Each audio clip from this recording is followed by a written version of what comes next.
Chicos, una pregunta. ¿Ustedes no han recibido, los que vieron el curso de funciones de Green conmigo y a los que estoy certificando, no han recibido una comunicación de parte de la Vicerrectoría de Investigaciones de la Universidad Tecnológica sobre su certificado? Ahora que revisé, no vi ninguno, profe. Bueno, Parce, gracias. no recibió nada. No, profe, nada. Estoy, Ahora estoy, nada. estoy pendiente de esa cuestión toda la semana. Entonces esperemos que esto salga lo más pronto posible. Ya estoy hasta la coronilla de esperar esa vuelta.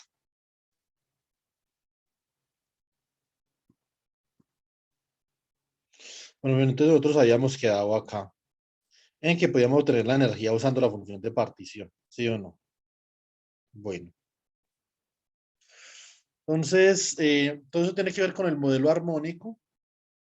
Mm, ahora nosotros vamos a retomar lo que comenzamos la clase pasada con respecto a los estados del oscilador armónico.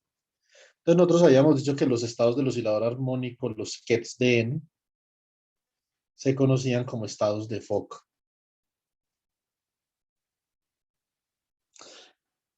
¿Por qué son estos estados tan importantes dentro del haber de la mecánica cuántica o dentro del menester de la mecánica cuántica, cierto? Porque estos son estados con un número fijo de partículas.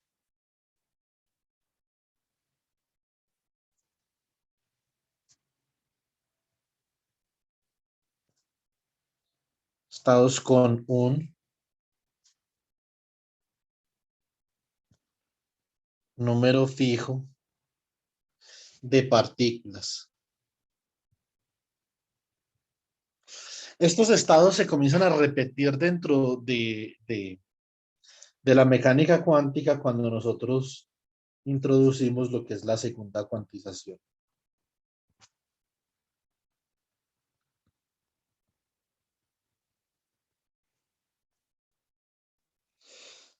Ahora, existen dos problemas para el oscilador armónico, dos problemas fundamentales de autovalores y de autovectores.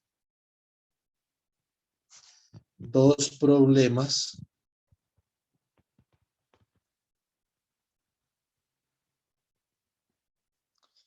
de autovectores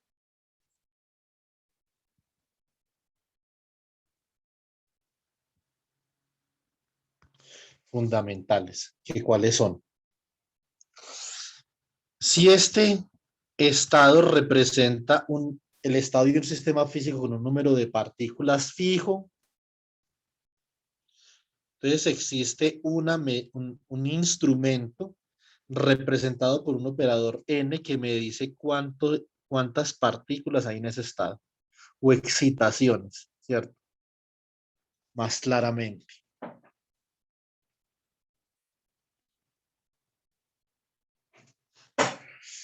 Entonces, y existe otro problema, que es que obviamente ese número de partículas tiene una energía asociada, que es la energía requerida para sostener ese número de partículas en ese sistema físico. Entonces yo tengo este sistema físico representado por este QET, y si mido su energía, que está representada con este operador H, obtengo N por el QET de N. Nosotros ya lo hicimos la clase pasada, entonces obviamente nosotros dijimos listo. Si el hamiltoniano del oscilador armónico cuántico viene dado por P al cuadrado sobre 2M operador más un medio de M omega cuadrado por X, yo puedo introducir un par de operadores no hermitianos A igual a la raíz de M omega sobre 2H barra, que multiplica a X, ¿cierto? Más IP sobre M omega. Y obviamente A daga, que es el adjunto hermítico de A,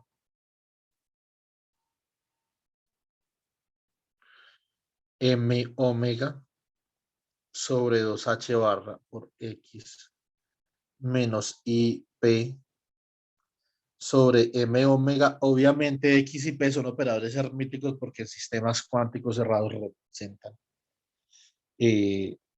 observables. Entonces, lo que nosotros hicimos fue lo siguiente.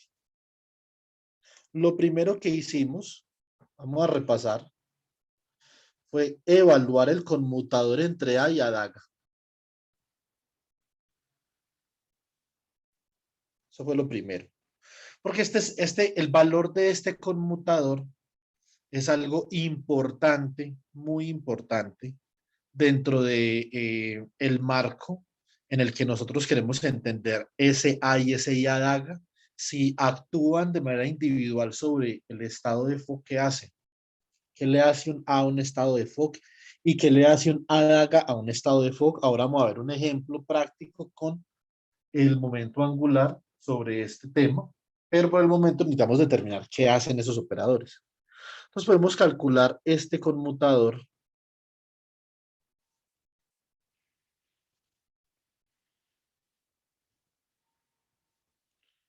como la raíz de M omega sobre 2H barra por X más IP sobre M omega, M omega sobre 2H barra por X menos IP sobre M omega, M omega sobre 2H barra, conmutador entre X más IP sobre M omega, X menos IP sobre M omega.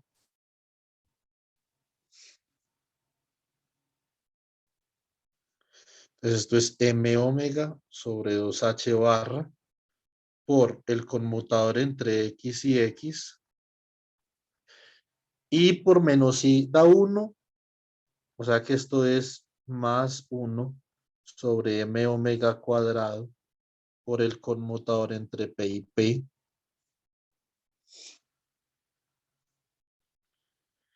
Más I sobre M omega por el conmutador entre P y X. Menos I sobre M omega por el conmutador entre X y P. Son relaciones canónicas de conmutación. Nosotros sabemos cuánto da eso. Esto da 0. Esto da 0. Esto da menos IH barra. Y esto da IH barra. ¿Cierto? Muy bien. O sea que esto queda como M omega sobre 2H barra. Y sobre M omega por menos IH barra.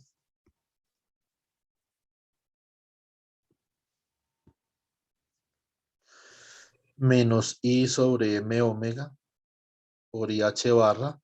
Y por menos I es 1. O sea que esto queda H barra sobre M omega. Muy bien. O sea que eso simplemente es 2H barra sobre M omega. O sea que esto es igual a 1.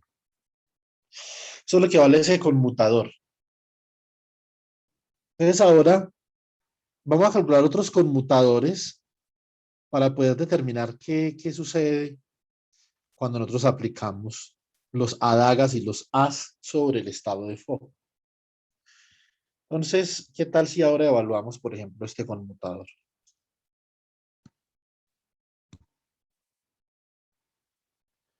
Evaluemos el conmutador entre el operador número y adaga.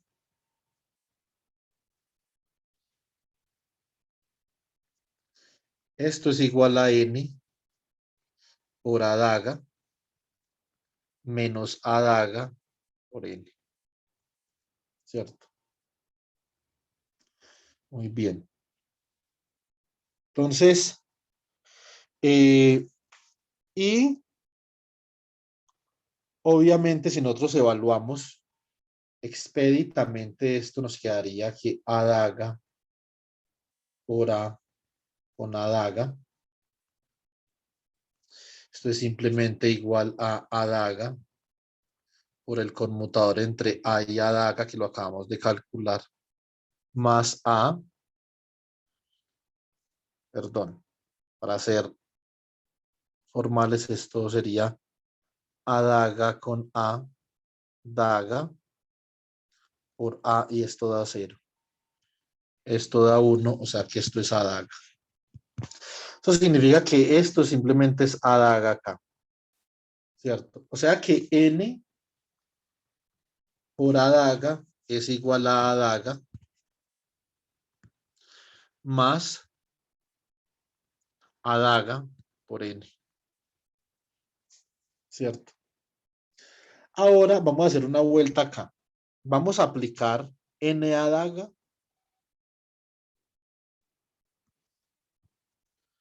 sobre un estado de Fock.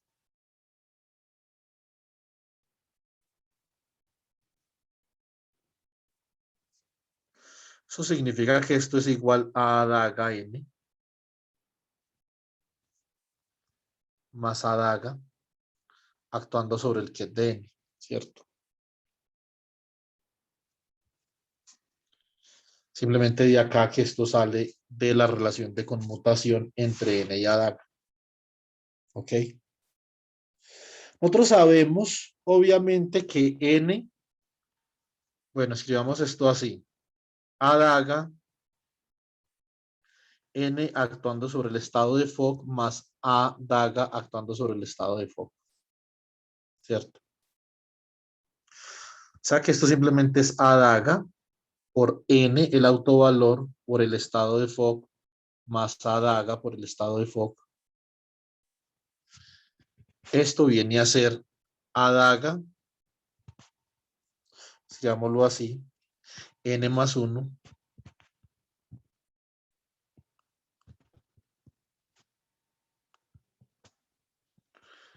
por A daga por el que de N. ¿Sí o no? Muy bien. ¿Eso qué significa? Hay mucha atención. Desde la perspectiva del problema de autovalores y de autovectores, esto recuerden que un operador actuando sobre un ket es otro ket. O sea que esto de acá, digamos que esto es como el ket de M, pues, que es este mismo de acá. Eso significa que ese ket de M es un autoket del operador número, ¿sí o no? Pónganle cuidado a esto. N actuando sobre el ket de M es igual a N más 1 actuando sobre el ket de M. Si ustedes lo quieren ver, obviamente en autovalores con ese ket de M, pero realmente ¿quién es el autovector? No el ket de M, sino que esa es una asignación. El autovector es A daga por el ket de N. Entonces, el operador número actuando sobre ese ket es igual a N más 1 actuando sobre este ket. Muy bien. Obviamente, existe otro ket, ¿sí o no? Existe otro ket cuyo autovalor es idéntico y también es un autoket del operador número. ¿Quién me puede decir quién es? A ver.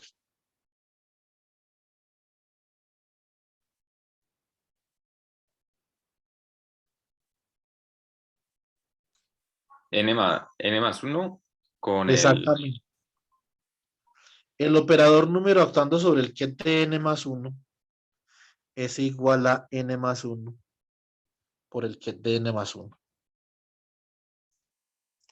Conclusión en el espacio de Hilbert.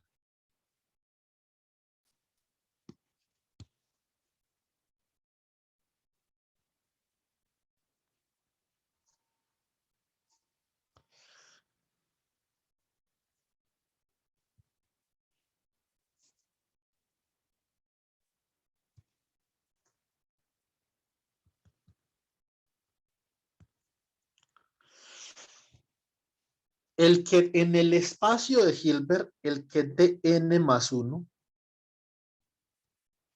y el ket A daga por el ket de n son paralelos, ¿sí o no?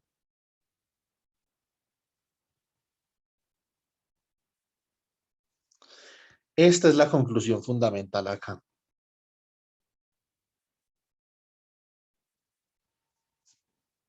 Muy bien.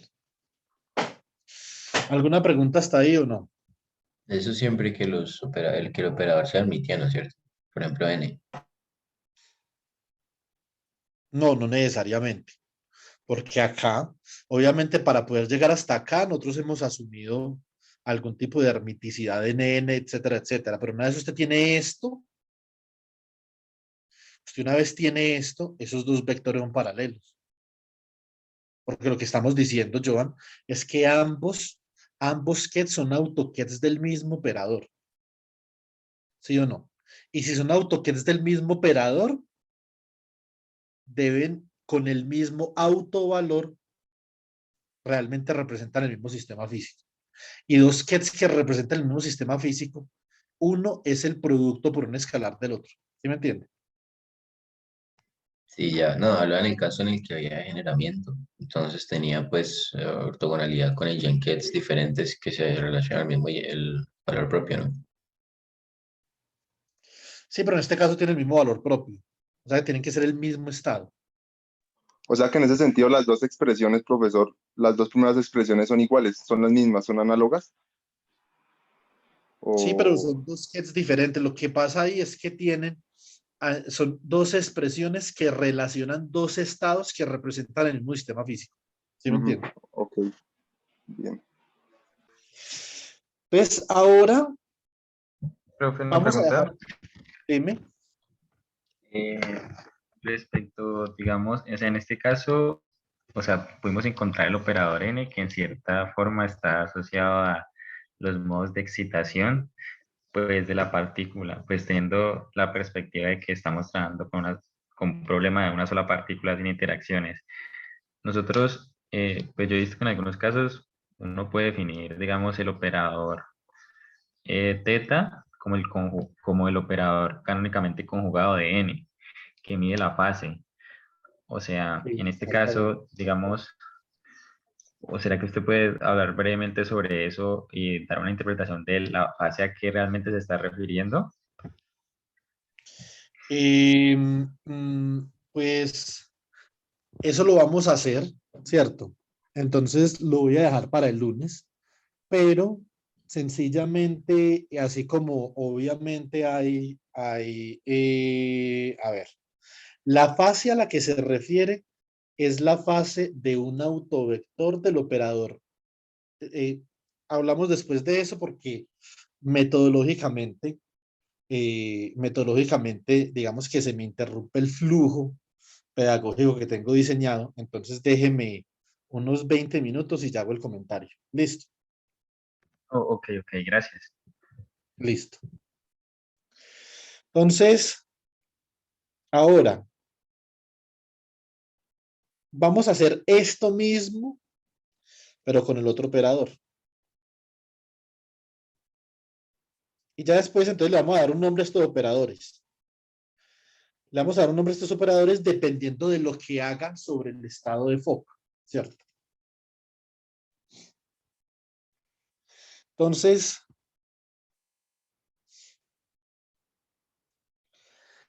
vamos a ver, hagamos lo siguiente.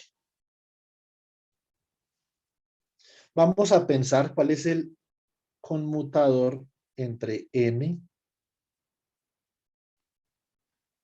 y a.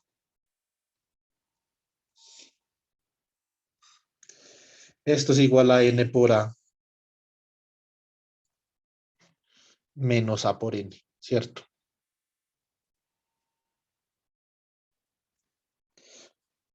Y obviamente esto sería el conmutador entre a daga y a con a. O sea que esto es a daga por el conmutador entre a y a.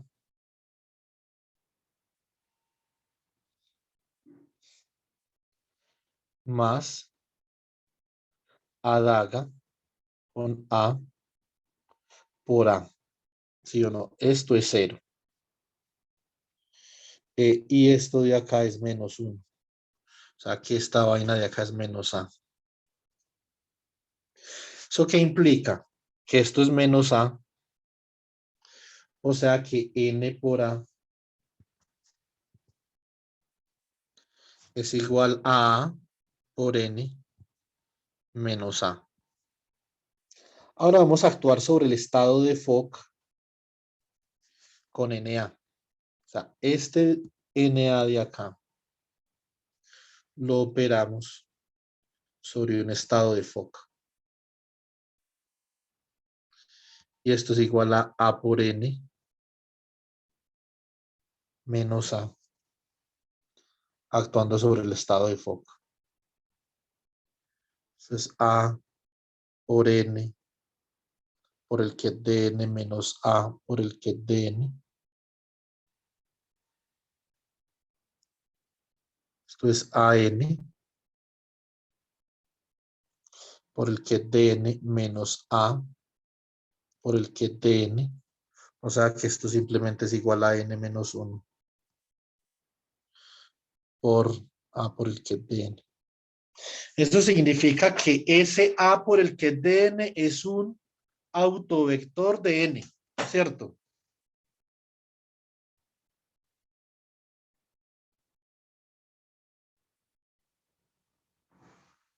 ¿Sí o no? Muy bien. Entonces, acá nosotros decimos, si nosotros operamos el operador número sobre este ket que es A por el ket de n, obtenemos n menos 1 por este ket que es A actuando sobre el ket de n. ¿Qué otro autovector de n tiene ese mismo autovalor?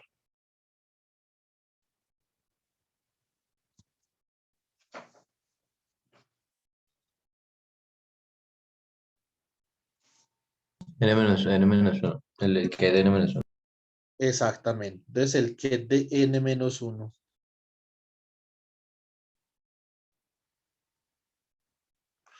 tiene también este mismo, tiene el mismo autovalor. ¿Eso qué significa? En el espacio de Hilbert,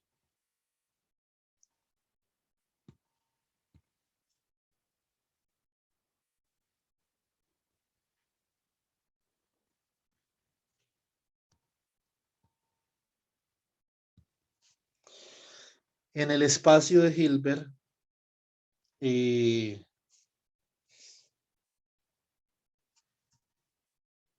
mm, el ket de n menos 1 y A por el ket de n son paralelos.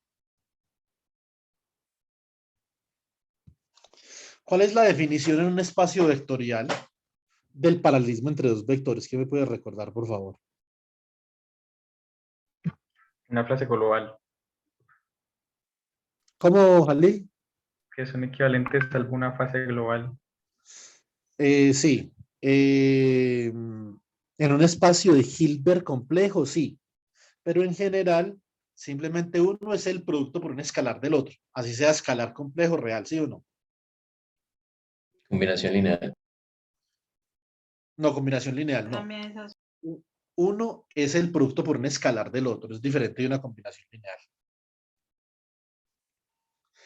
Si usted, digamos, lo plantea en una combinación lineal, usted tendría que decir, por ejemplo, que usted tendría que decir que este por una constante más el otro por una constante son iguales a 0.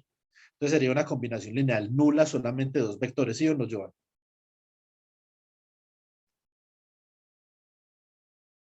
O sea, uno es combinación lineal del otro, no sería lo mismo que traducirlo a lo que usted dijo, lo del escalar.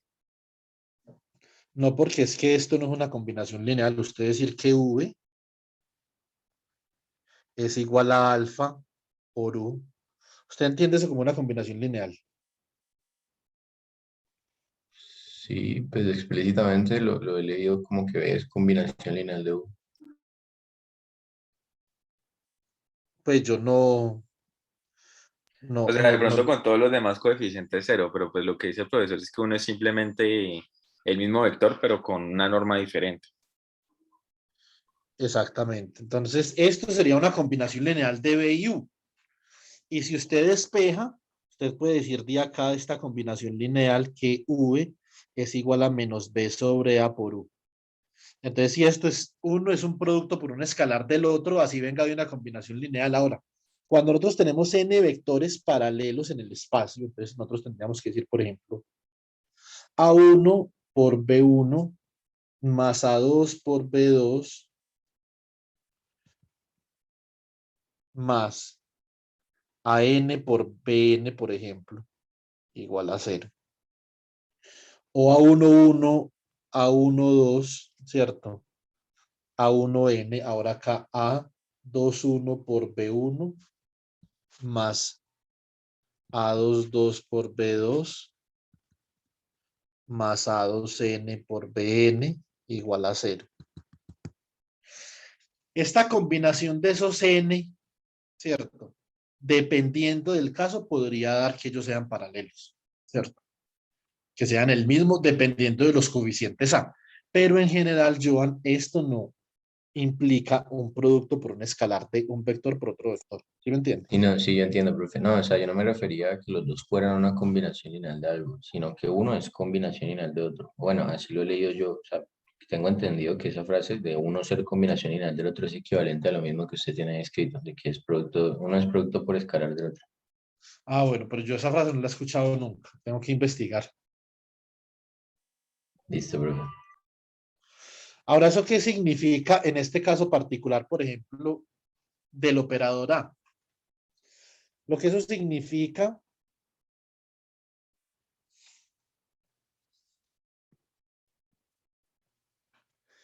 es que este ket A actuando sobre el ket de N es igual a una constante lambda por el ket de N menos 1.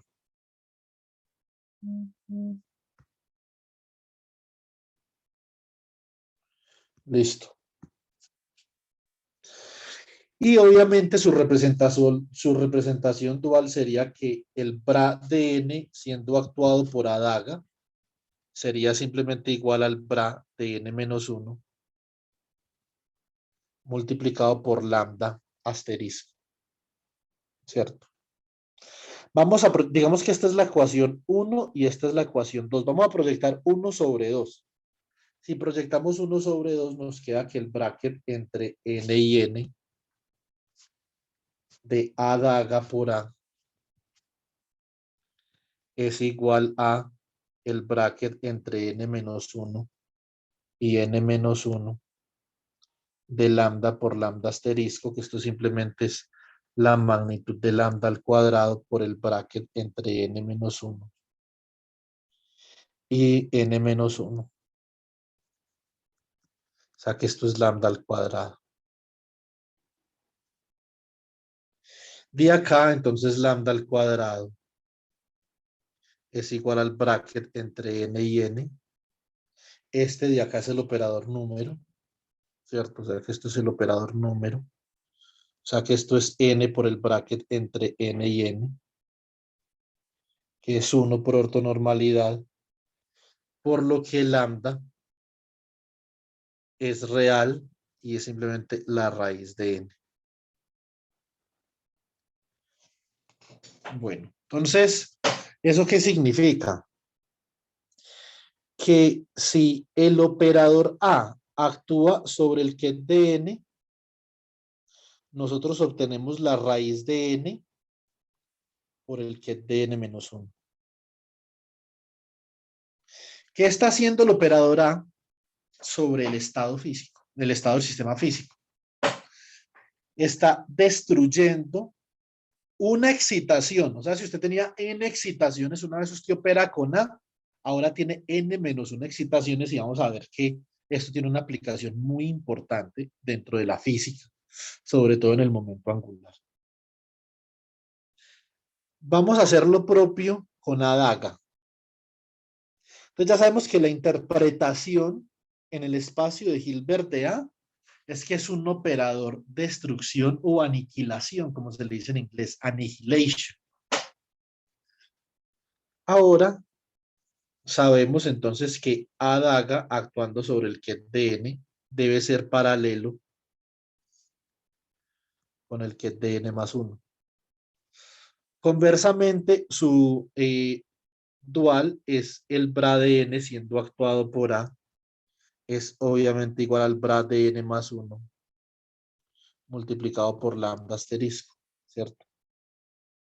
Ojo, esto no es un problema de autovalores, chicos. Esto no es un problema de autovalores. Esto es simplemente una condición para que ambos ket sean paralelos en el espacio de Hilbert, tal como había dicho Jalil. El ket, el bracket entre n y n de A por Adaga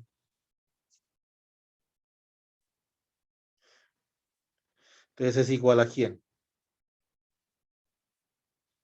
A lambda al cuadrado por el bracket entre n más 1 y n más 1. Esto es igual a 1 de acá, entonces obviamente nosotros podemos sacar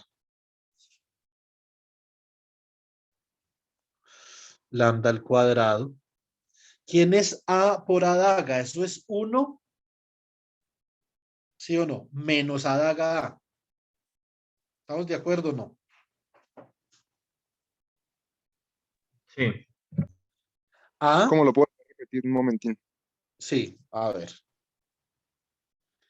El conmutador entre A y Adaga.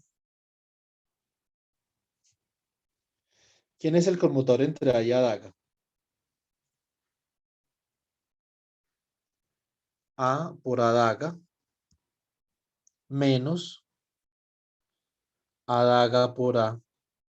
Y esto es igual a 1. Que ahorita calculamos el conmutador. De acá A por Adaga. Ah, yo dije menos. Yo dije menos, ¿cierto? Estaba pensando en fermiones, lo siento. Es 1 más Adaga A. Eso significa que esto es 1 más el operador número, ¿cierto? Entonces este bracket entre n y n de A por Adaga es igual al bracket entre n y n de 1 más n. Esto básicamente sería el bracket entre n y n más el bracket entre n y n del operador número. Esto es 1 más n, ¿cierto? Y eso es lambda cuadrado. Por lo tanto, lambda en este caso es la raíz de 1 más n.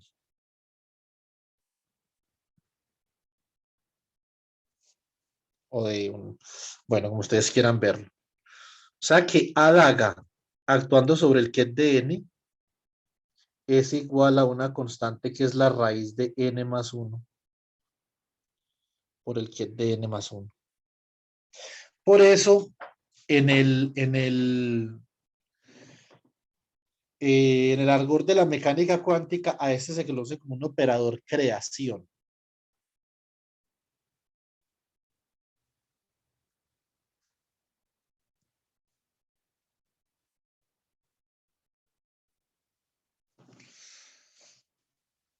Entonces ya tenemos las dos interpretaciones de A y de Adaga, ¿cierto? En este contexto. Ahora, ¿qué es lo que eso significa? A estos operadores A y Adaga, A, operador destrucción, Adaga, operador creación. Son operadores que crean y destruyen una excitación y obviamente nosotros con esto vamos a poder entender el campo electromagnético porque se cuantiza de la forma que se cuantiza. Observen una cosa, si esto crea excitaciones en un oscilador armónico y la energía del oscilador armónico es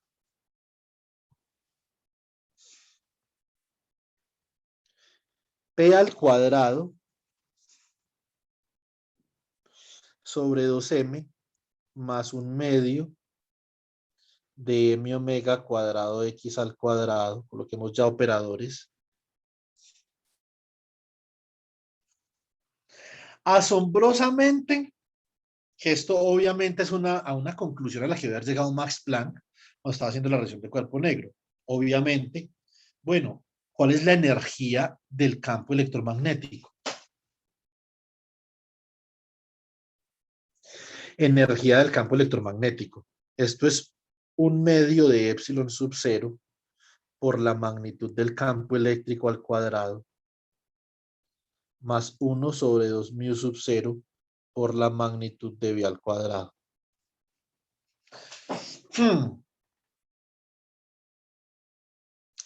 Venga, ¿qué parecido hay acá entre estos dos términos energéticos del campo electromagnético? Preguntémosle a Irak. ¿Cómo? Preguntémosle a Irak.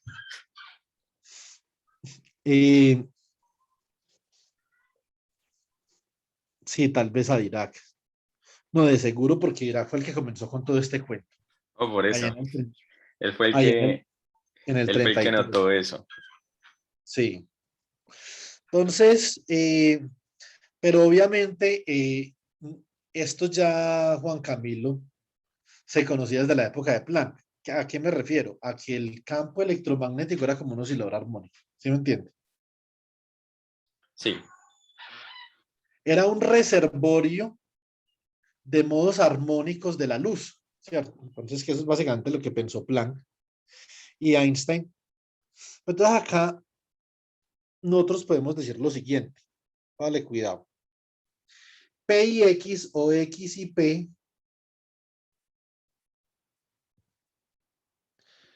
en términos de A y adaga.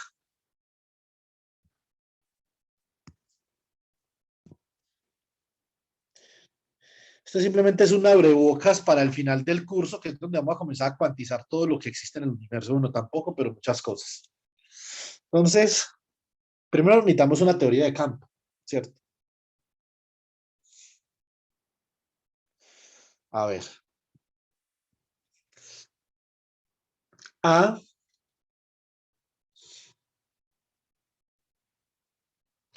es igual a la raíz de M omega sobre 2H barra que multiplica a X más I por P sobre M omega.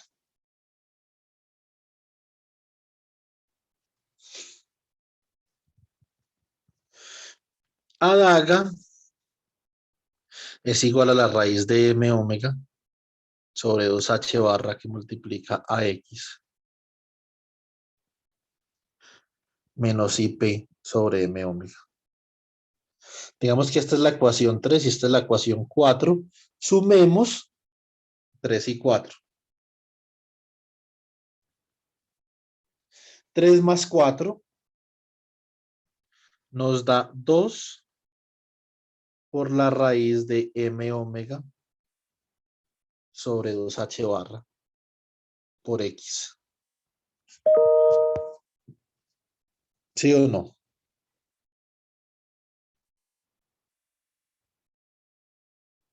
Sí, sí. Bueno, muy bien. Entonces, y obviamente, esto me va a dar acá ¿cuánto? Esto me va a dar acá 2M omega sobre H barra por X. Entonces, de acá yo despejo X y me da la raíz de h barra sobre 2m omega.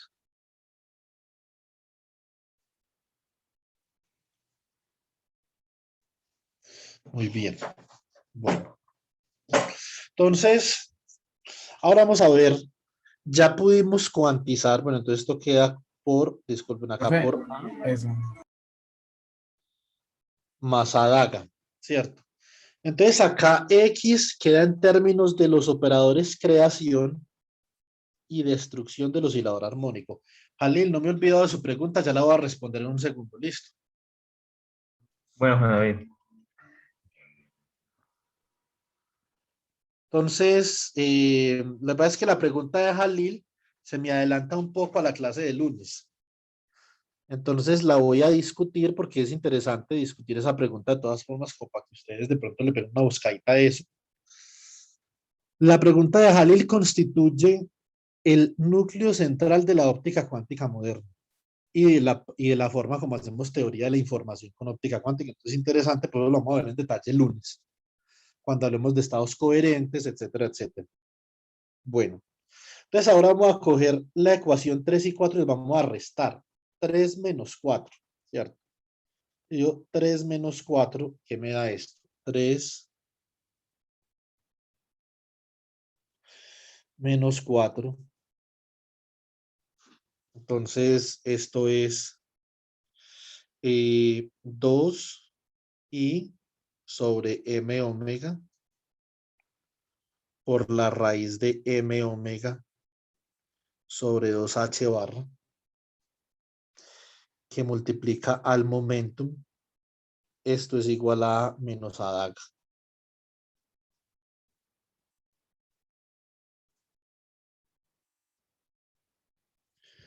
Bueno, muy bien. Entonces, dejemos ese i ahí por el momento. Si introducimos este m omega acá, nos queda un m omega en el denominador, ¿cierto? Ese m omega nos queda ahí en el denominador. Y este acá entonces va a quedar de la siguiente forma. Esto nos queda i que multiplica a la raíz de m omega. O de hecho nos queda un 4 acá. Nos queda acá un 2h barra m omega cuadrado por p. O sea que esto nos da, bueno, igual a esto, más bien. Esto nos da i por la raíz de 2 sobre h barra omega por m por p. Entonces, obviamente, nosotros simplemente podemos despejar p y entonces p como nos queda. P nos va a quedar como la raíz de m omega h barra sobre 2 por i que multiplica a adaga menos a. Este es el operador momentum en términos de adaga y de a. De ahí, chicos, los que están viendo transporte cuántico, por eso es que nosotros utilizamos ese generador para desacoplar. Ese generador para hallar la función de correlación de las vibraciones. Con ese adaga menos a. ¿Sí recuerdan? Ah, No sí, sí, sería sí. uno Sí, sí, sobre sí. Sí, claro. Entonces, viene de acá, de este operador momento. ¿Sí o no? Entonces ya tenemos esos dos operadores. ¿Qué es lo que yo quisiera mostrar acá? Lo que yo quisiera mostrar una cosa, si nosotros pudimos cuantizar a X y a P en términos de creación y destrucción de excitaciones, también podemos cuantizar a E y a B. ¿Qué es lo que es un campo electromagnético? Un campo electromagnético es un campo que es una superposición de excitaciones con polarización y vector de onda. Eso es lo que es un campo. Si ustedes superponen con vectores de onda K y polarizaciones μ a daga, ¿sí o no? A daga, obviamente ya les voy a explicar esto cómo funciona.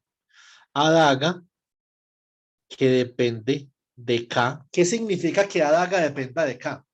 Que A daga va a crear o va a destruir un modo propio con vector de onda K y polarización mu por E a la menos I que multiplica a K punto R menos omega sub K por T.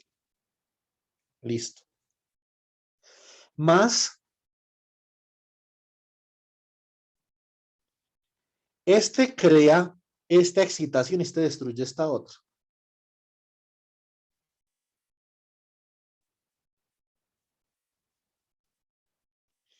Aunque esto no es estrictamente maestría, esto típicamente se ve en la maestría, no en el pregrado. Yo, por ejemplo, yo nunca he dado mecánica cuántica 2, pero yo no alcanzaría a llegar hasta acá. Me parecería supremamente complicado, pero obviamente se puede hacer.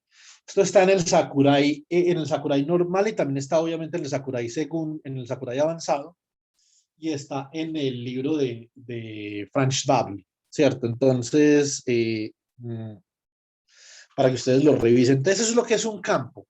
Un campo es la superposición de unos modos propios que se van creando y se van destruyendo según sea su polarización y su vector de onda. Eso es lo que es un campo electromagnético. Y Ah, obviamente me lo repite, por favor. ¿Un campo es qué? un campo electromagnético es una superposición de creaciones y destrucciones de modos propios con vector de onda K y polarización. ¿Sí o no? Si usted quiere, este es el campo de un fotón, ¿cierto? Nosotros, ¿qué es lo que vamos a hacer la semana entrante? El martes más exactamente, vamos a ver cuál es el campo de un fonón. Y vamos a ver que el campo de un fonón es muy parecido a este campo de un fotón. Porque la estadística del fonón y la estadística del fotón son exactamente las mismas. Son iguales. Profe, Dime. ahí hay que hacer la salvedad de que estamos en el espacio libre, ¿no? Sin fuentes. Ah, sí. Una buena salvedad.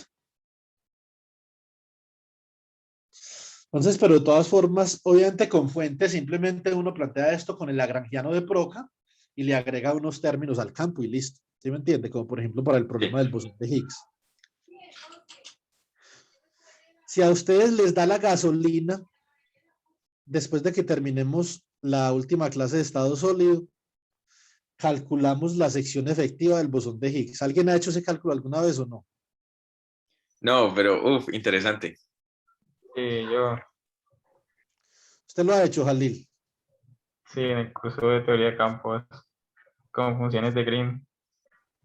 Ah, ok. No, yo no hago con funciones, bueno, pues depende de lo que uno llame funciones de Green. Yo lo hago con propagadores, pues. ¿Sí me Ah, ok, entiende? sí, con propagadores, sí. Pero eso es lo mismo, pues eso es simplemente una forma distinta de decir la misma cosa. Entonces, podemos hacer ese cálculo, nos demoramos 2 días, porque hay que introducir varias cosas, como por ejemplo el de Lips, ¿cierto? Que es la zona diferencial de scattering. Hay varias cositas ahí. Y ahí van apareciendo, ahí pasa lo que dice Juan Camilo. Eso uno tiene que reformular todo en términos de un lagrangiano de Proc, estudiar el tensor de estrés electromagnético de Maxwell, plantear todo en términos del tensor de estrés y comenzar a calcular secciones efectivas. Graficamos la sección efectiva y entonces ahí más o menos miramos cuál es la sección efectiva que corresponde a la observación de una partícula que intermedia la generación de masa de las otras partículas. O sea, usted para tener un massless theory en teoría de campos a tener una teoría de campos con masa, ¿sí o no? Es una teoría de campos sin masa. Observen una cosa. Entre estos dos hamiltonianos, una de las cosas que pasa es que la masa desaparece, ¿sí o no? Obviamente usted puede hallar acá como una representación. Entonces, ¿quién es, por ejemplo, la masa? En ese caso, la masa sería igual a, eh, mm, a ver, la masa sería igual a 1 sobre epsilon sub 0. Siempre y cuando P sea análogo con el campo eléctrico. ¿cierto? Pero, profe, esa combinación lineal de abajo explícitamente sería igual a que a la magnitud al campo, perdón, o al...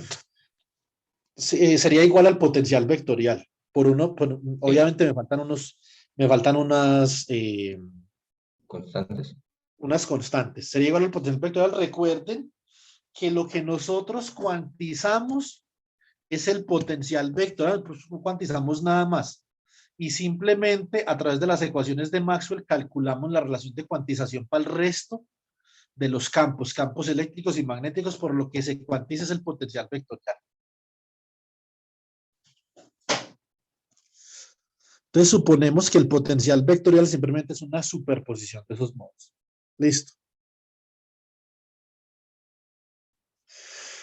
Bueno, ahora vamos a hablar del oscilador armónico de esta perspectiva, que es una perspectiva muy importante por lo que se viene. ¿Qué es lo que se viene? La cadena monoatómica, pero desde una perspectiva cuántica. Entonces yo les había dicho, recuerden que la relación de dispersión para una cadena monoatómica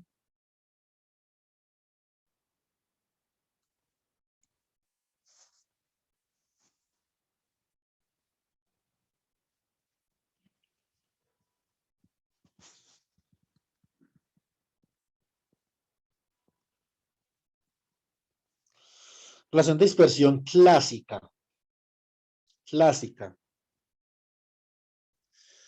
para una cadena armónica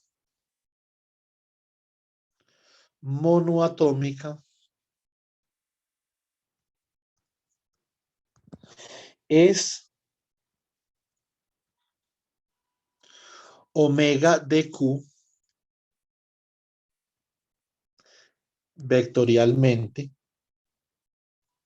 Era algo así como 2 omega sub 0 por la magnitud del seno, el valor absoluto del seno de Q punto A medios, ¿cierto? ¿Cuál es obviamente la magia acá de todo esto? Que si nosotros introducimos la mecánica cuántica, es todo exactamente igual. Y eso es una vaina que nosotros todavía no hemos podido reconciliar. O por lo menos, obviamente, hay algunas cosas que a nosotros no nos permiten entender eso bien, a no ser de que nosotros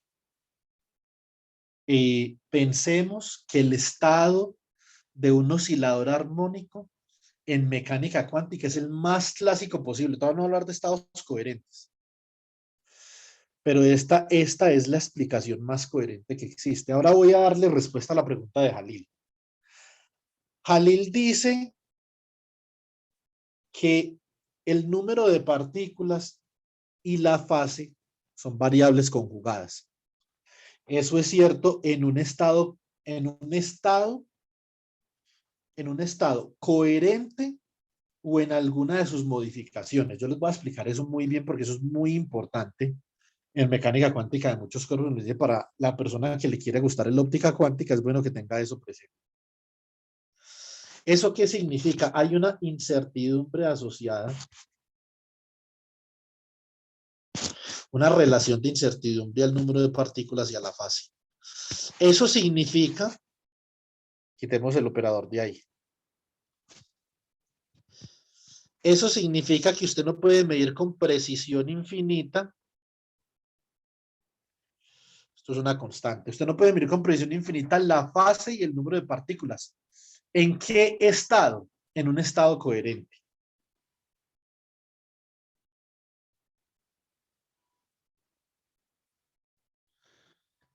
¿Qué es un estado coherente? Un estado coherente es un estado, por ejemplo, phi, que es un autoestado del operador destrucción. Por eso quería terminar primero esto, para que obviamente ustedes tuvieran la noción de lo que era un operador destrucción.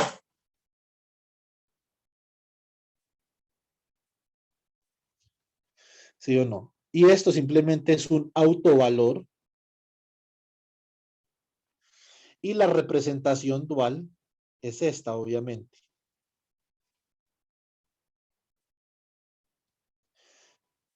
Como este es un operador no hermítico, phi puede ser complejo. ¿Sí o no? Este estado phi admite una representación tal que por aquí hay una fase, digamos, E a la I teta. Vean, coloquemos esto acá teta para que tenga alguna resemblanza con lo que estamos hablando. La fase Jalil que es conjugada con el número de partículas es la fase del estado coherente. ¿Se me entiende? Ok. Ahora, existe otras representaciones de esto que también tienen una fase y también son conjugadas. La más conocida es el estado squeezed. Si alguien sabe cómo se dice en español, me colabora, por favor, porque yo no sé.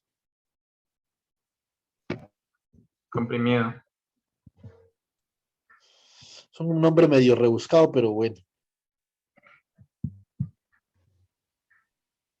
Squeezed states también tiene una relación de conjugación entre el número de partículas y la fase. También son estados de mínima incertidumbre, que eso es lo que vamos a ver a continuación. Ahora, el lunes, Jalil, cuando ya veamos estados coherentes, puedo hacer obviamente un comentario más amplio sobre este tema, pero como lo que usted preguntó es la interpretación de esa fase, esa es. Usted no puede medir la fase de un estado coherente con total precisión debido a que está conjugado con el número de partículas. ¿Sí me explico? Sí, por ejemplo, yo había leído unas cosas acerca de la forma en la que definen el operador de fase. Y el problema es que, pues debido a que pues el operador tiene que tener o sea, un rango de valores propios, pues que es cerrado, o sea, en el sentido en el que se repite, entonces hay unos problemas ahí para definir ese operador de fase, entonces o sea, hay como 10 definiciones de la óptica cuántica diferentes, y pues dependiendo de cuando uno... Sí, eso es cierto. Pero Yo he visto eso también.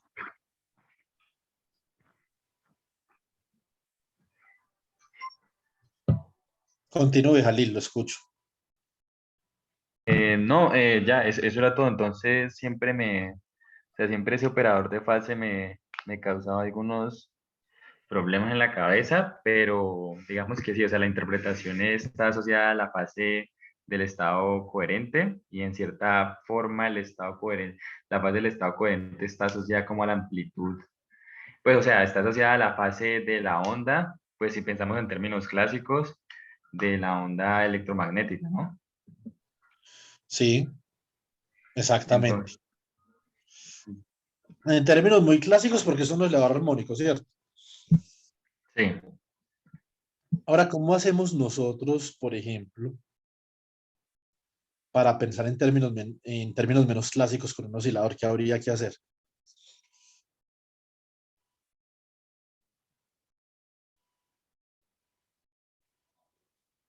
Con un oscilador Pues, armónico, es que ahora nosotros vamos a ver que el sistema que se comporta, lo que vamos a ver en este momento, el sistema que se comporta más clásicamente es el oscilador armónico en el estado fundamental.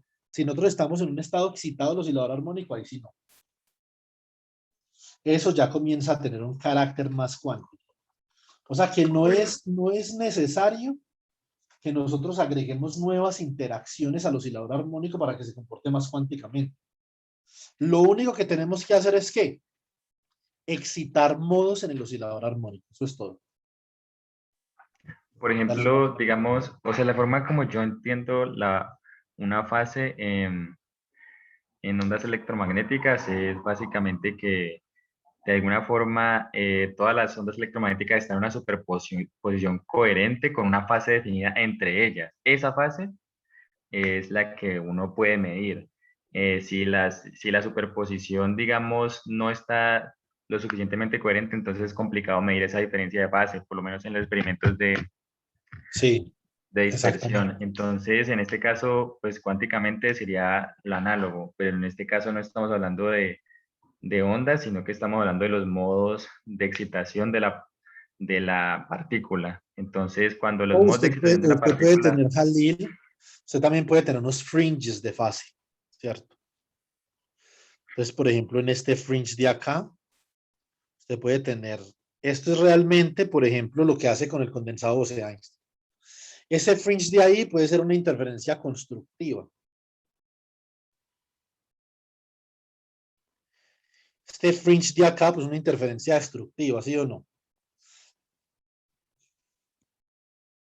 Otra vez por acá una interferencia constructiva.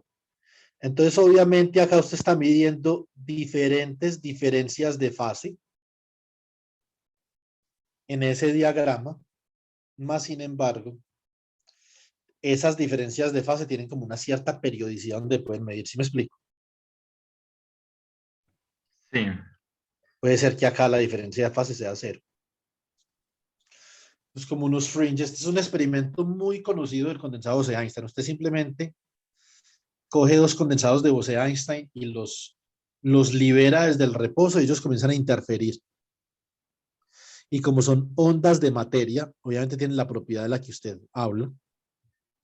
Y en diferentes puntos interfieren con diferentes diferencias de fase y se pueden medir.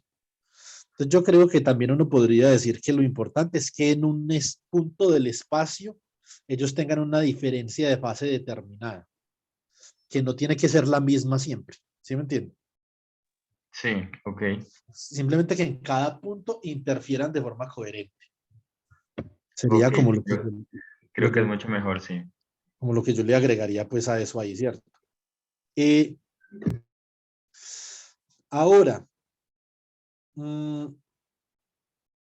es lo que nosotros vamos a hacer? Lo que nosotros vamos a hacer es primero, nosotros no alcanzamos a hacer hoy el estado coherente, ¿sí o no? Eso no lo alcanzamos a hacer. Más sin embargo, podemos analizar el estado más clásico posible de un oscilador armónico. Eso sí lo podemos hacer.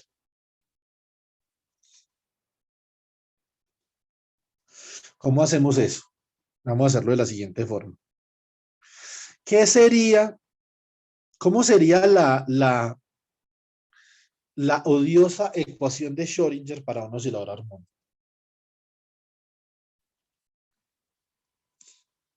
Obviamente yo no voy a solucionar esto con ecuaciones de Schrödinger. Yo voy a partir del espacio de los Hertz y los brazos y voy a llegar a una función de onda.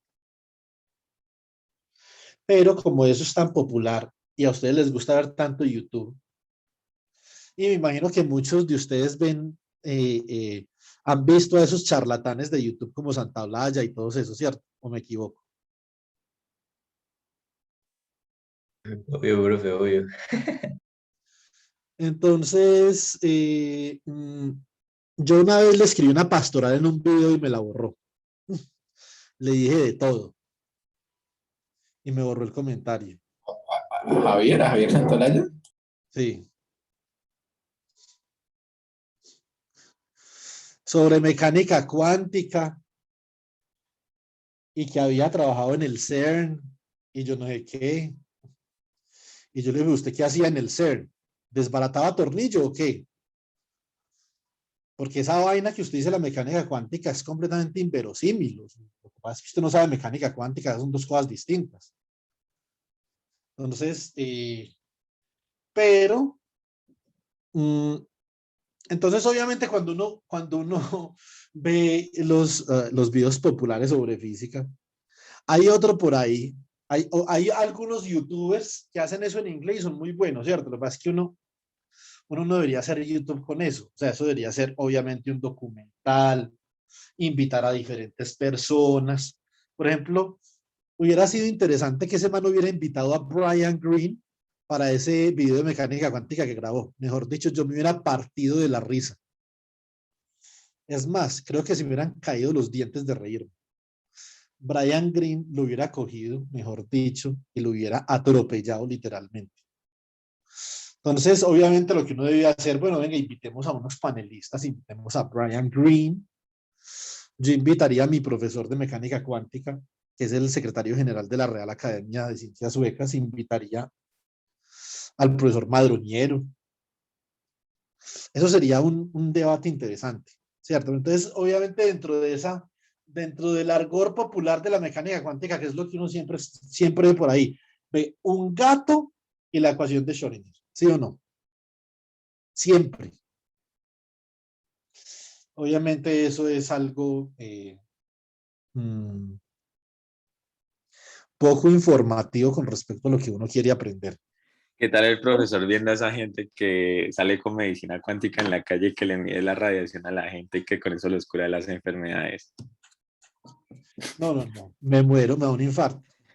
En estos días, hoy, por ejemplo, por el grupo de profesores de la Universidad de Pamplona, mandaron una invitación, la siguiente invitación, a una charla de una profesora que detecta el COVID usando espectroscopía de Raman. Yo no voy a poder estar, pero me gustaría estar.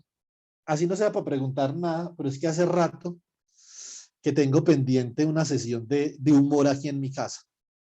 Eso sería para uno partirse de la risa.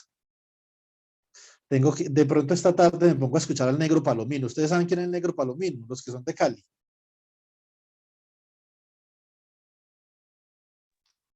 No. No.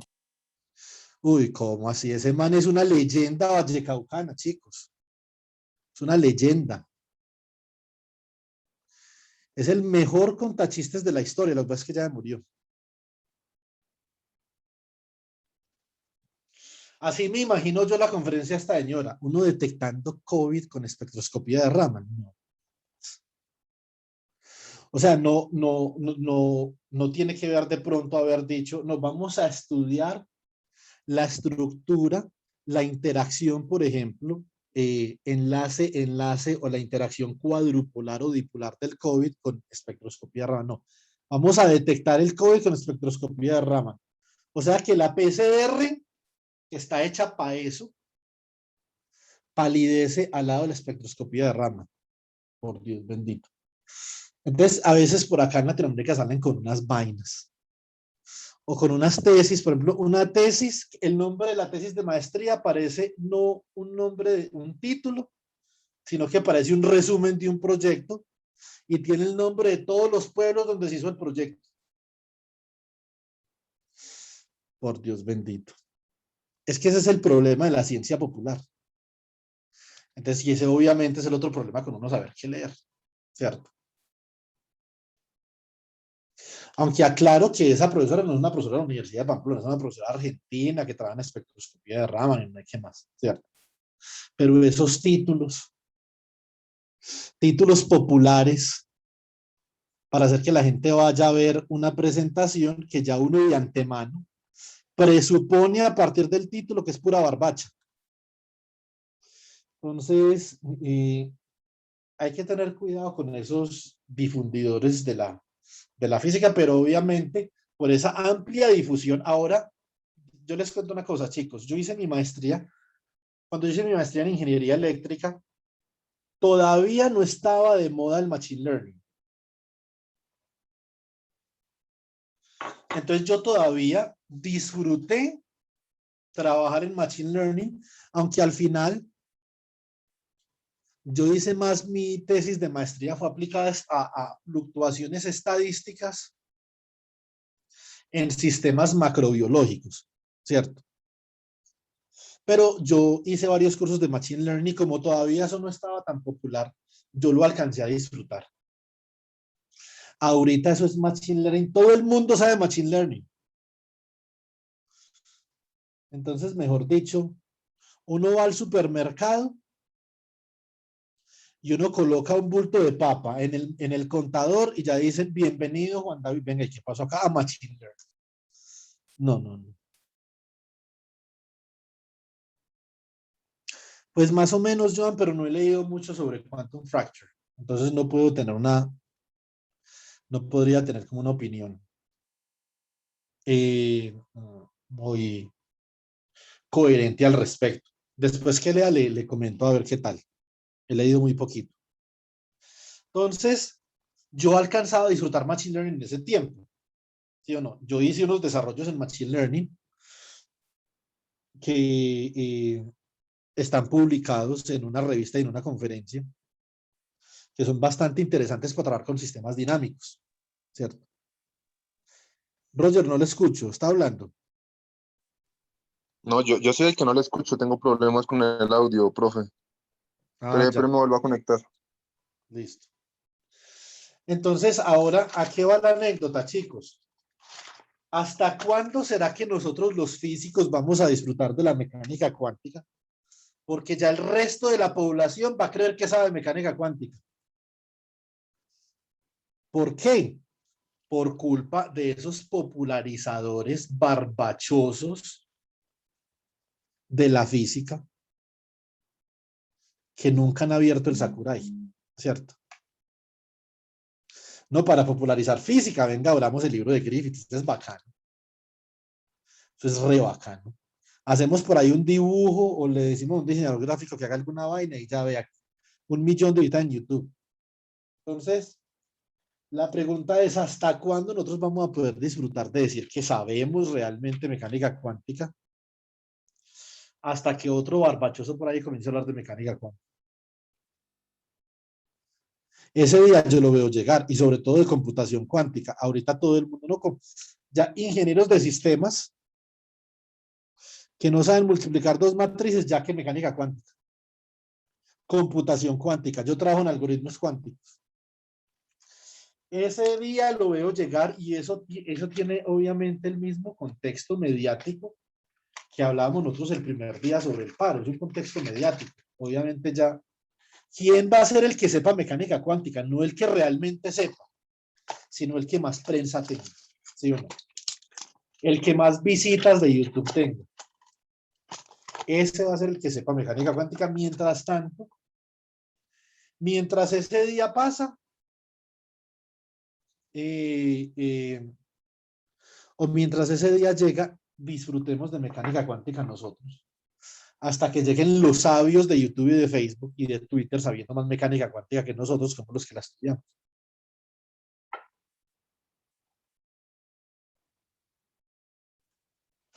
Qué problemita tan serio, ¿sí o no? Pero bueno. ¿Qué tenemos entonces nosotros? Objetivo. ¿Cuál es el objetivo? El objetivo, queremos determinar la función de onda del estado fundamental del oscilador armónico.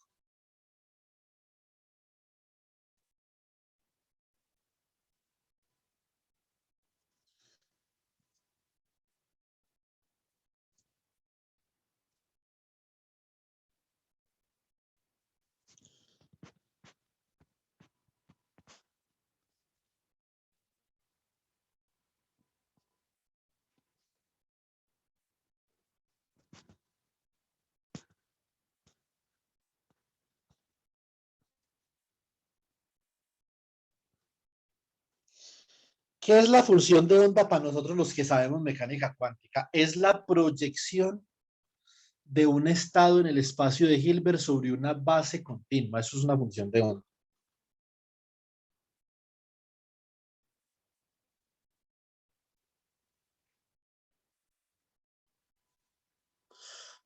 La función de onda phi sub 0 de x es la proyección de este estado, del estado fundamental del oscilador armónico,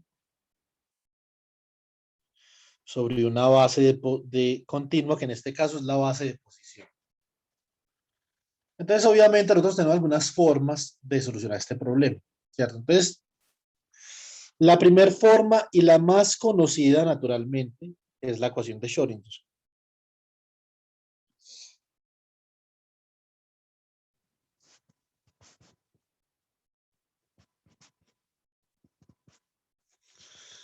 Entonces, esta es la segunda derivada de esa función de onda con respecto a x, más un potencial por la función de onda,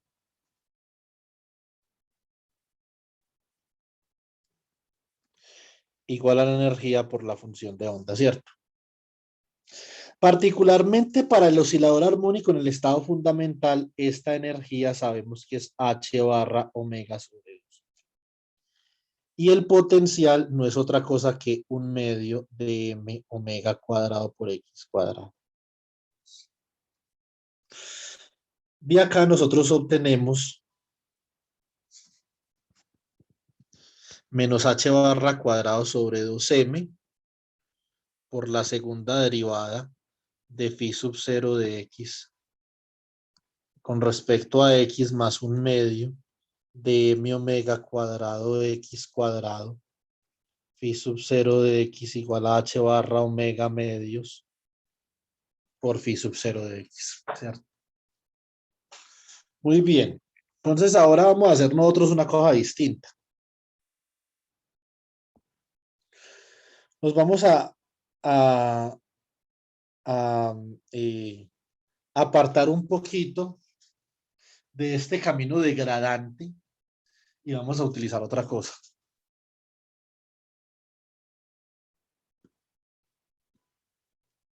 Vamos a ver qué pasa. Vamos a hacer lo siguiente. Calculemos esta amplitud, el bracket entre una base X y el estado fundamental del oscilador del operador A. Entonces, esto obviamente nosotros sabemos que el operador A, ¿qué sabemos nosotros del operador A? Que aniquila o destruye excitaciones. O sea que si el operador A actúa sobre el estado fundamental del operador del oscilador armónico, simplemente da 0, ¿cierto? Destruye el oscilador armónico. Solamente esto tiene que dar 0. Por lo tanto, si reemplazamos lo que vale el operador A, que es la raíz de m omega sobre 2h barra, que multiplica a x más ip sobre m omega, aquí el ket de 0, esto es igual a 0, multiplico ambos lados o divido ambos lados por la raíz de m omega sobre 2h barra, y entonces obviamente, ¿qué es lo que nosotros obtenemos? Nosotros vamos a obtener que el bracket entre x y 0 de x más ip sobre m omega es igual a 0. ¿Sí o no? Muy bien. ¿Qué otra cosa debemos de saber nosotros? Por ejemplo, nosotros debemos de saber dos cositas que no hemos visto en este curso, pero que yo asumo que ustedes saben, ¿cierto? Primero que todo, que el operador X, actuando sobre el ket de X', es igual a X' por el ket de X'. Y obviamente esto tiene su representación dual, que es el operador X actuando sobre el bra de X', es simplemente igual al bra de X' por X'. ¿Sí o no? Eso es lo primero. Ahora, lo segundo, los valores, los elementos matriciales del momentum, del operador momentum, en la base de posición y de un estado arbitrario, ¿cierto? O sea que el bracket entre X y un estado arbitrario alfa del operador momentum, esto, ustedes lo habrán demostrado en su curso de mecánica cuántica 1, estoy seguro, es menos IH barra por la derivada del bracket, bueno, coloquemos acá X' entre X' y alfa con respecto a X'. Como esto es la proyección de un estado arbitrario sobre X', eso es una función de onda, ¿sí o no? Entonces ahora, teniendo esto en cuenta, vamos a proceder a calcular este bracket. Muy bien. Entonces tenemos que el bracket entre X y 0 del operador X más I sobre M omega por el operador P. Esto no es otra cosa que el bracket entre X y 0 del operador X más I sobre M omega por el bracket entre X y 0 del operador P, lo que da sencillamente X por el bracket entre X y 0 más I sobre M omega que multiplica a menos I H barra por la derivada del bracket entre X y 0 con respecto a X, ¿cierto? Esto es X por el bracket entre X y 0 menos I por I da 1, o sea, más H barra sobre M omega por la derivada del bracket entre X y el que de 0 respecto a X. Y esto es igual a 0. Listo. Entonces, escribiendo esto en forma de operador diferencial, simplemente factorizo ese bracket y me queda que X más H barra sobre M omega por la derivada con respecto a X, actuando sobre el bracket entre X y 0. Esto es igual a 0.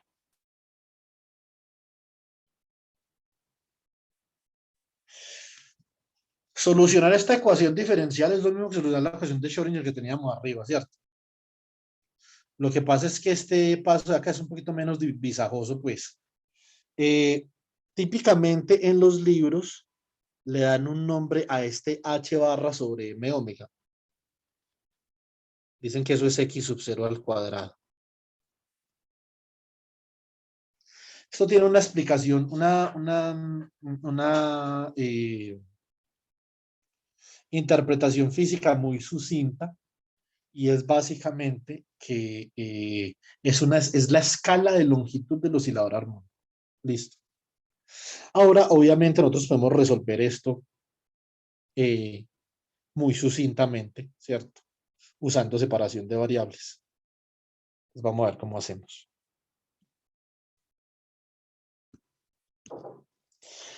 X por esto, ¿sí o no? Puedo decir que X sub 0 al cuadrado por la derivada del bracket entre X y 0 con respecto a X es igual a ¿quién? A menos X por el bracket entre X y el que es de 0. ¿Qué puedo hacer yo acá? Yo puedo obviamente reorganizar esta expresión de acá de forma tal que me quede una separación de variables así.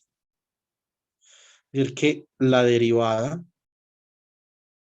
del bracket entre X y 0 dividido el bracket entre X y 0 es básicamente igual a menos X sobre X sub 0, ¿cierto? Por dx. Y acá simplemente integro. Sí o sí. Integro esto acá, integro esto acá. Integral indefinida. ¿Qué me da esto? Esto me da logaritmo natural del bracket entre X y 0. Y esto básicamente es igual a menos un medio por X al cuadrado sobre X sub 0 al cuadrado. O sea que esto es menos un medio. X sobre X sub 0 todo al cuadrado. O sea que esto es una escala comparativa del oscilador ahí. Como vamos a poder ver, esto es más una constante, pues, porque esto es indefinido. O sea que realmente X, el bracket entre X y 0, es básicamente igual a una constante K por E a la menos un medio, multiplica a X menos X sub 0 al cuadrado. Esto es una gaussiana.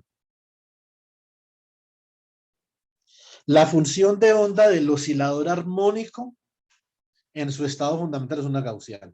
Listo. Muy bien. ¿Cómo hacemos nosotros para encontrar acá? ¿Quién me puede decir? ¿Para encontrar qué? Normalizar eso. Muy bien, gracias. ¿Le quedó claro, Camilo, o no? Ya, sí. Bueno, entonces, Vamos a normalizar.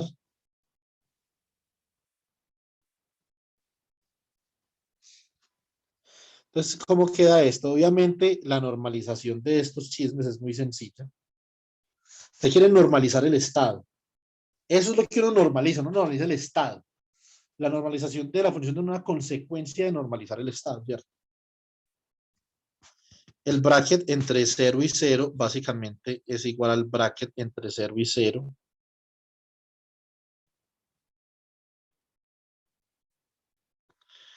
del operador 1, que lo desarrollo en una base de posición.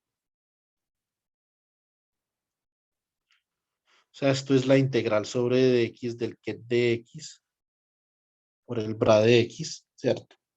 Esto no es otra cosa que la integral sobre dx del bracket entre 0 y x por el bracket entre x y 0. Y esto es la función de onda asterisco. Esto es la función de onda. O sea que esto simplemente es la integral sobre x de psi sub 0 de x al cuadrado y esto es igual a 1. Vamos a integrar ahí. Primero vamos a repasar una pequeña cosita, ¿cierto? La integral entre menos infinito y más infinito de e a la menos alfa x al cuadrado por dx no es otra cosa que la raíz de pi sobre a. Esto viene del hecho de que la distribución gaussiana, que es 1 sobre la raíz de 2pi sigma por la integral entre menos infinito e infinito, bueno, toda la integral de la distribución gaussiana, que es una distribución de probabilidad,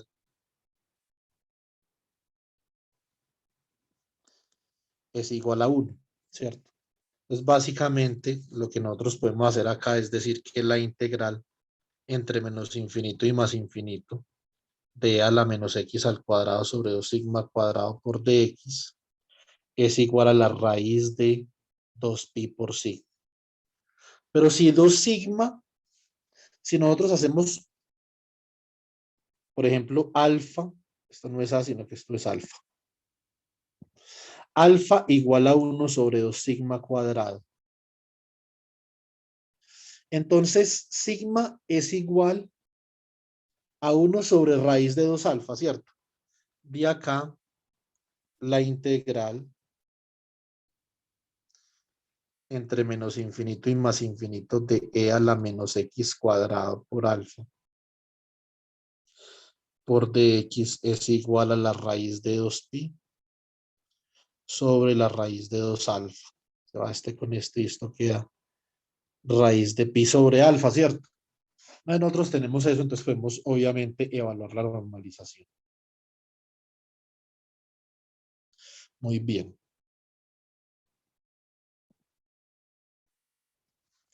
Entonces, ¿qué tenemos acá? Que la integral entre menos infinito y más infinito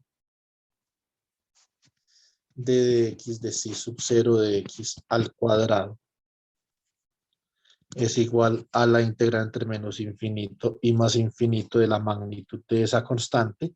Que recuerden que es la constante por su conjugado por e a la, como era a la menos un medio tales elevado al cuadrado, el un medio se va, o sea que esto queda menos x sobre x sub 0 cuadrado por dx. Esto es igual a la magnitud de k cuadrado por la integral entre menos infinito y más infinito de e a la menos x sobre x sub 0 al cuadrado por dx. Y ya tenemos la expresión para calcular esa integral. ¿Cuál es? Es la raíz de pi sobre alfa. ¿Quién es alfa? Alfa es 1 sobre x sub 0, ¿cierto? Al cuadrado. O sea que esto significa que la magnitud de k cuadrado por x sub 0 por la raíz de pi es igual a 1. ¿Alguien me preguntó algo?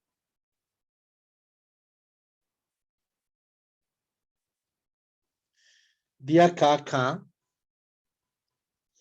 es igual a 1 sobre x sub 0 por la raíz de pi.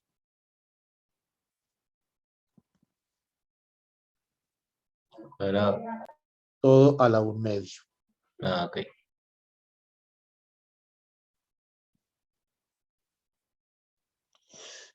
¿Cuánto vale el estado? La proyección del estado sobre la base de posición para el oscilador armónico. ¿Me repite, profe? ¿Cómo? ¿Me podría repetir? ¿Cuánto vale la proyección del estado? Fundamental del oscilador armónico sobre la base de posición, o sea, la función de onda. Pues esa constante K por la gaussiana, ¿no? Exactamente, x sub 0 a la 1/2 por pi a la 1/4 por e a la menos 1/2 de x sobre x sub 0 al cuadrado. Muy bien. Entonces, les voy a dejar una tareita con esta vaina de acá, para nosotros no tener que, obviamente, someternos a ese cálculo doloroso que se hace con funciones de onda. Pero ustedes lo pueden hacer. Calculen sigma x, o sea, la dispersión de la variable x en este estado como la raíz de el valor esperado de x al cuadrado menos el valor esperado de x todo al cuadrado. Esta es una vaina completamente sencilla, ¿sí o no? Pero con integrales, obviamente cuando uno va a hacer esto con la función de onda, esto es un dolor de cabeza. Yo no sé si Ángel, ¿usted se acuerda cuando nosotros hicimos esto en clase? Para el momento ni para la posición, ¿o no? Nos fue como una hora, ¿cierto? No, pero es porque usted hace la gaussiana con x cuadrado por partes y fácil sale con la derivada. Jalil y su derivada. Pero, Jalil, recuerde que yo le dije, o sea, esto sale la gaussiana o la derivada, pero por ejemplo, usted tiene x al cuadrado y tiene que demostrar algunas cosas, eso no sale tan fácil. Cuando nosotros estábamos en clase, cuando estábamos en clase de mecánica estática, yo le pregunté, bueno, Jalil, y entonces así que, y usted dijo, no, ahí sí no aguanta. Es que, No, pero y es que yo era como el cuarto. por eso, es que uno tiene que saber hacer esto para cualquier potencia de n, viejo. Claro que yo también he hecho eso, yo por ejemplo en los parciales lo hacía con la derivada, pues, aquí voy a poder inventar, sobre todo cuando uno calculaba funciones de partición, ¿sí o no? Sí. Pero obviamente esto es completamente doloroso. Esto es painful, esa es la palabra, painful, ¿cierto? ¿Qué pasa con los kets? ¿Será que esto con los kets sale más fácil o no? Pues aparentemente esto sale infinitamente más fácil con los kets.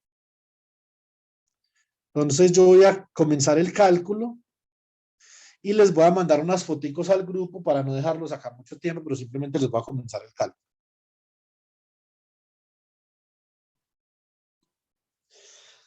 Entonces, de A igual a la raíz de m omega sobre 2h barra que multiplica a x más ip sobre m omega y a daga igual a m omega sobre 2h barra por x menos ip sobre m omega, nosotros obtuvimos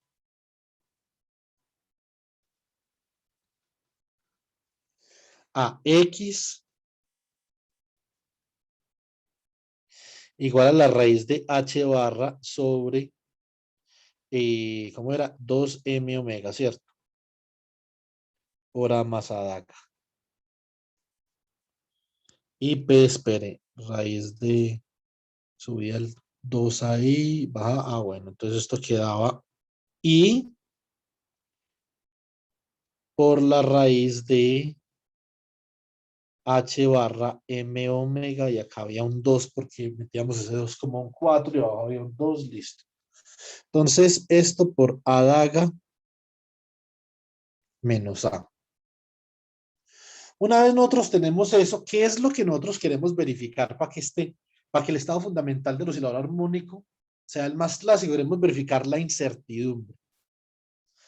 ¿Cuál es el producto entre sigma X y sigma P para el oscilador armónico? ¿Cuánto vale este producto? ¿Qué es lo que tenemos que hacer? Sigma X obviamente es igual a la raíz de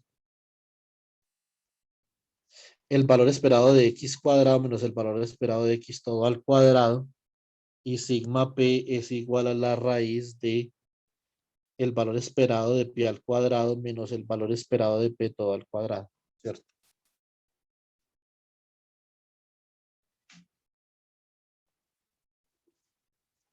Muy bien. Entonces, básicamente tenemos que calcular esos valores esperados y trabajo realizado, ¿cierto? Muy bien. Vamos a comenzar con el valor esperado de X. Esto es elemental. Como estamos en un oscilador armónico, entonces vamos a considerar el estado QTN. Para calcular este valor esperado, y esto es simplemente ¿cuánto vale X? X vale la raíz de H barra sobre 2M omega, que multiplica a más a daga. O sea, esto es la raíz de H barra sobre 2M omega. El bracket entre N y N de A más el bracket entre N y N de A daga.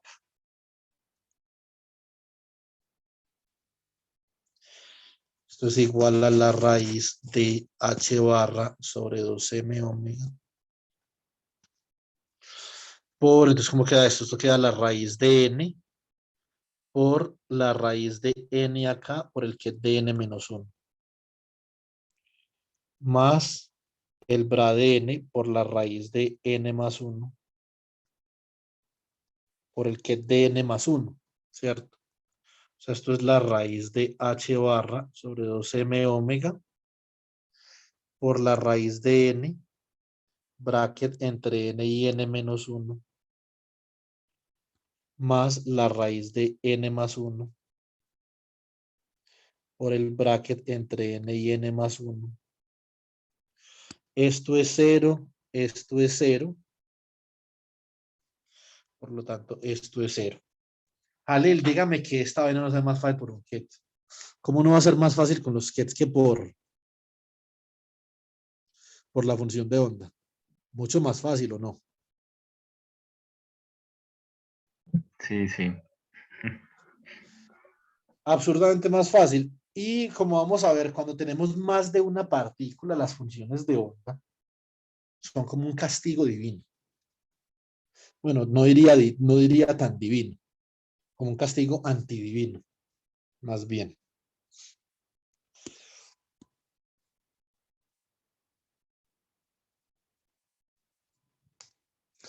Listo. Valor esperado de P.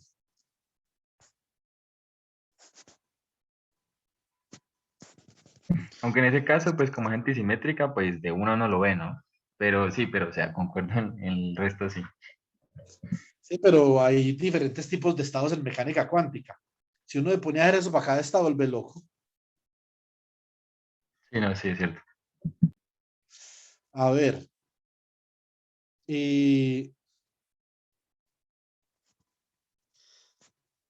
¿Quién es P? La raíz de M omega H barra sobre 2 por A daga menos A. y acá. ¿Cierto? A ver. Entonces, esto es igual a el I por la raíz de M omega H barra sobre 2 por el bracket entre N y N de adaga menos el bracket entre N y N de A. Y nosotros acabamos de ver que esto es 0, ¿cierto? Muy bien. Ahora vamos a ver los operadores. Regálame un segundito que se va a acabar. Vamos a ver entonces para el caso de los operadores P cuadrado y X cuadrado.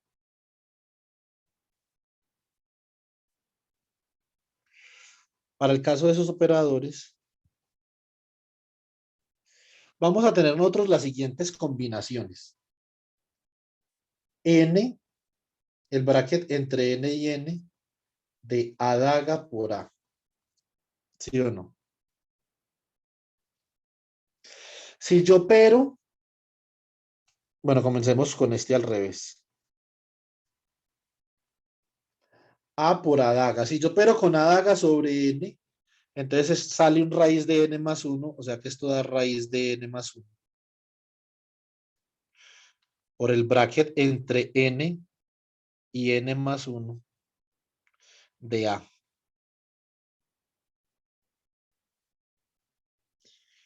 Si yo pero con A sobre este estado, me va a salir ¿qué?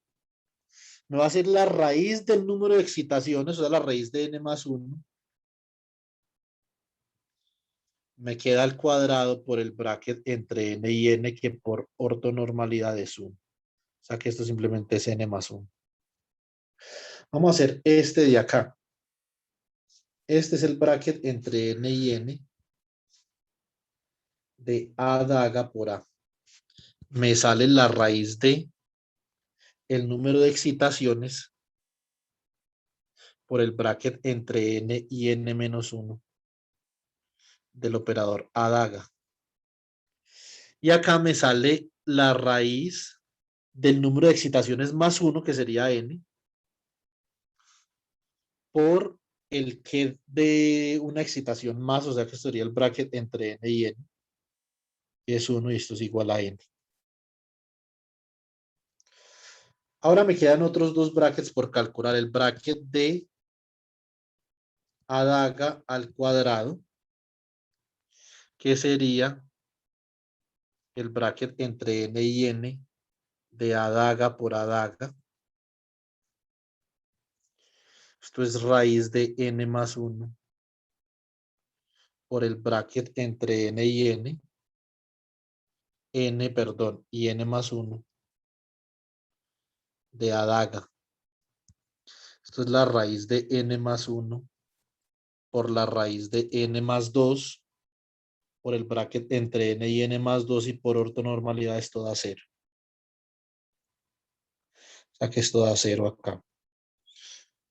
Último, el bracket entre N y N del operador A al cuadrado. Esto es igual a la raíz de N por el bracket entre N y N menos 1 del operador A. Y esto es igual a la raíz de N por la raíz de N menos 1 por el bracket entre N y N menos 2. Da 0. Con esto, ya yo muy rápidamente puedo calcular el valor esperado de X al cuadrado, ¿cierto? Entonces, valor esperado de X al cuadrado. Bracket entre N y N de X al cuadrado. Eso es el bracket entre N y N de la raíz de H barra sobre 2M omega de A más adaga. Todo al cuadrado, o sea que esto es H barra sobre 2M omega. ¿Sí o no? Por el bracket entre n y n. Si expando esto, recuerden que ustedes tienen que multiplicar. Acá no pueden utilizar el primero al cuadrado más el 2 del primero por el segundo, no, porque son operadores. A cuadrado más adaga cuadrado más a por adaga más adaga por a, ¿cierto? Eso es lo que hacemos acá. A cuadrado más adaga cuadrado más a por adaga más adaga por a. Y ya saben más o menos cuánto va a dar eso, pero acabamos de calcular. Entonces esto es el bracket entre n y n de a al cuadrado más el bracket entre n y n de adaga al cuadrado. Ambos dieron 0. Más el bracket entre n y n de a adaga más el bracket entre n y n de adaga a. ¿Sí o no? Entonces, obviamente, nosotros ya sabemos cuánto da cada cosa, ¿cierto? Entonces va a dar, uno da n y el otro da n más 1, ¿cierto? O sea que la suma da 2n más 1. O sea que esto es igual a h barra sobre 2m omega, que multiplica 2n más 1. Ese es x al cuadrado. Entonces, por lo tanto, ya podemos calcular la dispersión de x, ¿cierto? Dispersión de x es igual a la raíz de el valor esperado de x al cuadrado, el valor esperado de x, por el valor esperado de x, solamente de x dio 0. Por lo tanto, esto es la raíz de 2n más 1 por h barra sobre 2m omega, ¿cierto? Ya tenemos la dispersión de x. Ahora vamos con la dispersión de p. Falta 3 minutos, chicos, y acabo. Disculpen. Muy bien. Entonces, la dispersión de p. Para la dispersión de p tengo que calcular el valor esperado de pi al cuadrado, que es el bracket entre n y n de pi al cuadrado. O sea que esto es el bracket entre n y n de i por la raíz de m h barra omega sobre 2 por adaga menos a. Al cuadrado aplicamos la misma lógica para multiplicar todos estos chismes, ¿sí o no? O sea que esto queda como i al cuadrado que multiplica a m h barra omega sobre 2. Entonces nos quedaría acá por el bracket entre n y n de adaga menos a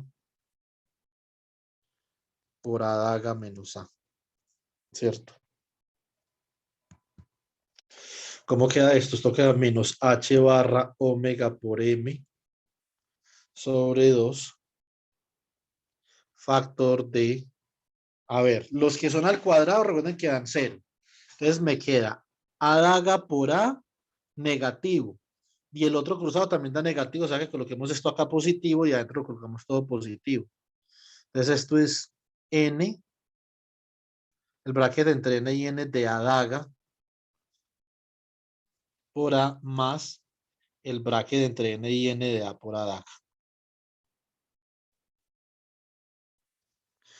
Esto nos da h barra m omega sobre 2 por 2n más 1.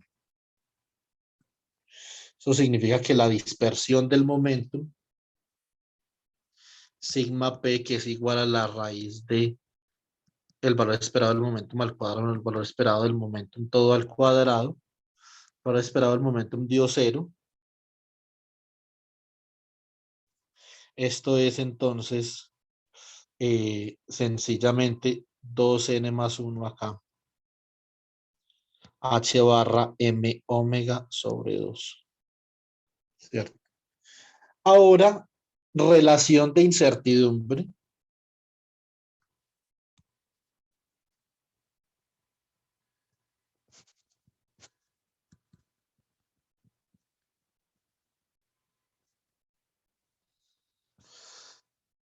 relación de incertidumbre.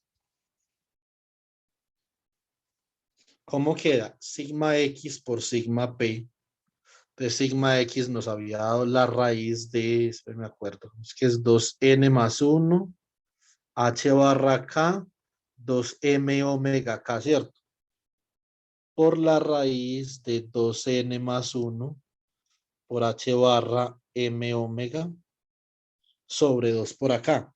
Este M omega se va con este M omega. Muy bien. Este 2 con este 2 queda 4. O sea que esto queda simplemente la raíz de H barra cuadrado por 2n más 1 al cuadrado sobre 4. Y esto es H barra medios que multiplica 2n más 1. Esa es la relación de incertidumbre para el oscilador armónico en un estado con un número de excitaciones arbitrarias. Porque nosotros decimos que el estado fundamental es el estado más clásico posible. Y acá termino.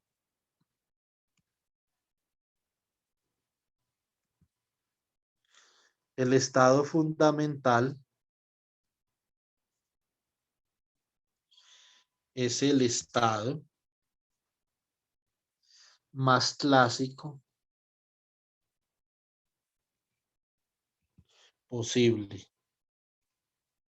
Entonces, sigma X por sigma P para n igual a 0, que es el estado fundamental, daría H barra sobre 2. Eso significa que esto está en el límite de igualdad de la relación de incertidumbre de Heisenberg. Recuerden que la relación de incertidumbre de Heisenberg es sigma X por sigma P mayor o igual que H barra medios. Donde la igualdad, obviamente es el límite inferior de esa relación de incertidumbre. La igualdad se da para el caso más clásico posible. O sea que el oscilador armónico en su estado fundamental es el estado más clásico posible. Hay un estado de mucha relevancia en la teoría de campos y en la segunda cuantización. Ustedes pueden ver, pueden discutir esto con Jalil o ver la tesis de Jalil para entender un poco más el tema. Es el estado coherente. Listo. El estado coherente es el estado más clásico posible y con él se pueden construir interacciones de muchos cuerpos y se pueden solucionar modelos de una manera relativamente simple. Entonces, ¿qué es esto? Lo que vamos a ver el lunes. Estado coherente. ¿Qué es un estado phi? Que es un autoestado del operador de destrucción. Y es el estado más clásico. Segundo.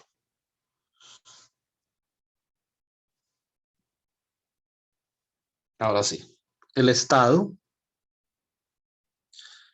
más clásico posible.